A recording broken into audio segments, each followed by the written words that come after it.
عامر صاحب پوچھتے ہیں نکاح کے بعد جو اگلے دن ولیمہ ہوتا ہے اگر ایک دن لیٹ ہو جائے 2 دن لیٹ ہو جائے تو بعد میں کیا جا سکتا ہے؟ جی ہاں، ولیمہ نکاح کے بعد ہوتا ہے، چاہے آپ 2 دن بعد کیوں نہ کر لیں، 3 دن بعد کیوں نہ کر لیں، لیکن ولیمہ نکاح کے بعد ہے، ایک مسنون دعوت ہے اور اس کو مسنون طور پہ ہی آگے چلانا چاہیے۔ حدیث پاک میں خیر الولیمہ وہ ہے جس میں غریب بھی بلائے جائیں، اور شر الولیمہ وہ ہے جس میں غرباء کو چھوڑ دیا جائے۔ اس لیے آپ خیر الولیمہ کریں اور اس پر یہ نندرہ کی رسم جو سلامی ہے، سلام کے پیسے لیتے ہیں، یہ بھی نہ کریں، کیونکہ آپ یہ فی سبیل اللہ تعالیٰ کی رضامندی کے لیے خیرات کر رہے ہیں، آپ ہوٹل نہیں چلا رہے کہ آپ بل لیتے پھریں۔ سعید شاہ صاحب پوچھتے ہیں کیبل ٹی وی اور انٹرنیٹ کا کام کرنا حلال ہے یا حرام ہے؟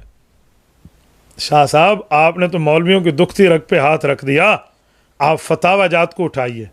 ٹی وی کے معاملے میں تمام ہمارے مفتیان کرام انتہائی سخت ہیں، کیونکہ اس میں 100% بے حیائی ہوتی ہے، کوئی 1% دین کا کام ہو،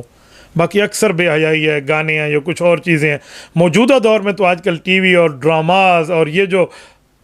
موویز ہیں، اللہ معاف فرمائے، یہاں بہنوئی سالی کے ساتھ لگا ہوا ہے، سالی بہنوئی کے ساتھ بھاگ رہی ہے، بھابھی دیور کے ساتھ بھاگ رہی ہے، نعوذ باللہ کیا سے کیا معاملات اور 2 نمبریاں دکھائی جا رہی ہیں۔ تو اس لیے اس سے بچیں،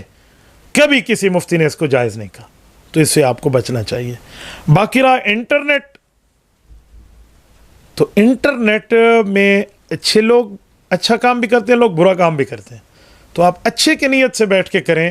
تو یہ جائز ہوگا، بے خلاف ہے کہ ٹی وی میں آپ اچھے کی نیت سے بیچیں، اچھے کی نیت سے وہاں بہت کم ہے، وہاں سارے لوگ گناہ کی چیزیں دیکھتے ہیں۔ انٹرنیٹ کے معاملات میں ایسا نہیں ہے، لیکن اگر آپ کو پتہ ہے کہ 100% یہ انٹرنیٹ جو میں کام کر رہا ہوں یہ لوگ 2 نمبری اور گناہ کا کام کرتے ہیں، تو آپ اس انٹرنیٹ کا کام بھی نہ کریں۔ اسی طرح LCD کی مرمت کا کام ہے، اگر وہ کام آپ کرتے ہیں اور وہ 100% اس پہ گناہ کی چیزیں دیکھتے ہیں تو آپ ان کو مرمت کر کے نہ دیں۔